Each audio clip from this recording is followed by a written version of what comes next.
What is going on, guys? Today we are looking at the inform that is Cancelo. The 4-star left back is coming in at around about 260k as of this recording, and to be honest, he looks absolutely sensational. The only issue is, like most of them, they're only +1, so I don't really like buying +1s. I just think there isn't much difference unless you can get him at his absolute lowest, and I think you can do that at the end of the week, but definitely at the start of the week, there's just no shot of it. Plus, if you do get red picks, then hopefully I would absolutely take a Cancelo or a Donnarumma 100%. I think them two are going to be absolutely fantastic, and if you get them red, then obviously you've not bought them, so that's absolutely fine. But to actually go out and buy 263k rather than his gold card, which I think is over 100k still, but I personally think that is going to do just as good as a job. A 4-star, 6-footed high medium with a right foot. We've got early crosser outside of the foot, and then obviously the stats throughout are very nice.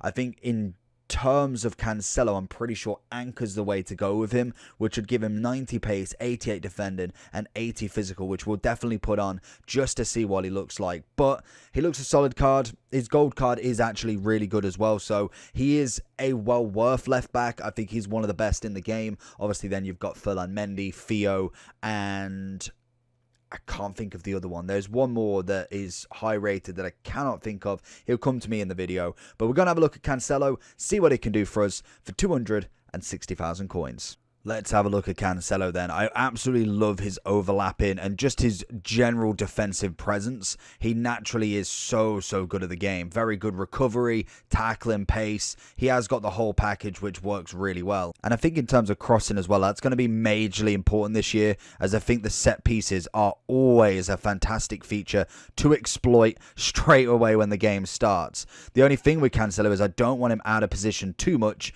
as you can see there. Luckily, we have Virgil, who is just an absolute monster in the defence, but we don't want to be leaving them gaps, especially when Cancelo's this far forward. You never know, though. Can we get something? He cuts on the inside, finds it back, and Kounde with a beautiful block there. Cancelo watching the Mahrez run if we can. Okay, he's going to go for that Walker. Virgil, Cancelo working ever so well together there. Both of them endgame sort of players, especially in terms of gold cards. Cancelo's going to go for this overlap. We've got Walker chasing. Another fantastic addition to the Prem. Is he onside? And it doesn't matter because Rudiger's going to be that brick wall. Cancelo! Whoa! Cancelo with a goal. Manages to pick it up on the edge of the box. Didn't think he was going to get it. And it just dribbles into the net. That is sometimes just the look you need from the defenders. Straight away on Mahrez. That is absolutely stunning defending. Leads Walker out again. He's now got 3 at the back, as we know. Nunez is going to go through. What can we find? Kounde is coming across. Mbappe, Nunez all the way. He's got a very lucky one, and I think we've got ourselves a rage quit from the beautiful performance that is Cancelo interceptions. Cancelo looking for the in-swinger if he can. He's got a good ball out. Mbappe with a seconds. Varane's going to try and steal it. Beautiful. And we tried to pass Mbappe through Mbappe. Cancelo is not letting his man go. First thing he's done all game. And like I say, he is definitely end game. We've used a couple of left backs. Cancelo has by far been one of the best that we've played with. And again, same as last year. Look at that. Stunning. Nunez should be doing better, but Cancelo is absolutely elite tier. 100% worth every penny, no matter what tier he's in. Cancelo, he is literally, he knows not to come over to the left side. I swear by it. Whenever I play with Cancelo at left back, they always go down the right because I've got, not Walker, I've got Trent there at the moment, and he's just most definitely needing an upgrade massively. Cancelo is elite enough to basically make people change their whole game plan. I think the only thing for me that I don't like about Cancelo is that he is right-footed in a left-back role. That, again, is not really worth saying that he's worth not getting, or he's not going to be as good as a left-footed left-back who's 88 rated. Granted, I think he's the only one, but it is just a pet peeve of mine because it is nice to be able to take somebody out onto their right foot, maybe their strongest, and go to his left. But I think really in this game that there is, oh, here we go. There is obviously some players that actually works by, but I don't think it's going to make that much of a difference in terms of the defensive style, from what I've seen anyway. Cancelo's seeing it out. We've even got the right amount of pace on him and everything. He's just stunning. There is very little words for Cancelo in this game. We knew that he was going to have a big upgrade and be a big part of FIFA 23 just from all of the cards he got last year. They just added to be this next level left back. But the fact that as well the alternative positions have come in, so he can do left back and right back, it just adds so much more things that you can get from him, kind of positives. That's what I'm looking for, just purely for the fact that very little left backs can do it and be as good as he can be, basically. Cancelo is going to watch that turn all day long. He knew Nkunku was going that way. Cancelo, I need him to retrieve his centre. That's it, offside, so he doesn't need to play it. Go on, Sterling, on your bike. We know we can go for that through ball. Go with the 1-2 instead. Step on the inside, step on the side. Wins it back anyway. Good strength from Cancelo. Wins his loss of a ball. We're going to try and find him through, but that's a solid block from Kimpembe.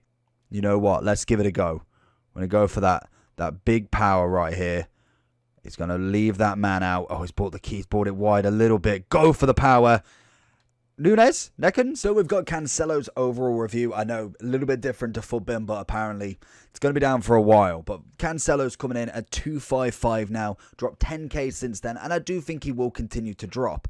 I don't believe we have any sort of market on here. So unfortunately, we're going to have to deal with this unless we check Footbin in a minute. But I believe we've got no market. He's got an 88, which obviously has a few decent upgrades from that.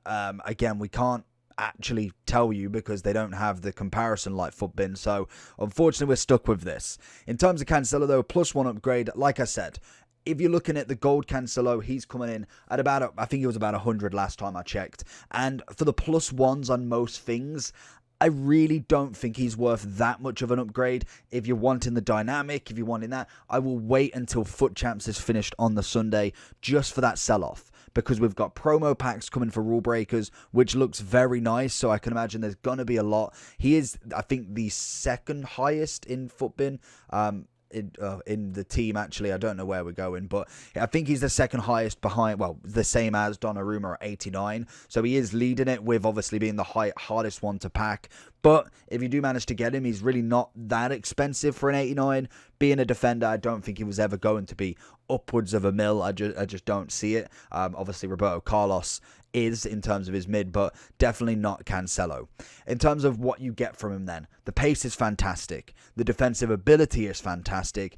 Physicals, which is a very weird one because 64 strength, he does not feel like he has that. We obviously go with the anchor. It gives you the pace bonus, the defending, and the physicality. We get the 72 on the strength instead. We get a bit more on the jumping, good aggression. The defensive stats go up tenfold, great standing and sliding, as well as then having them interceptions and defensive awareness, as well as having even better acceleration.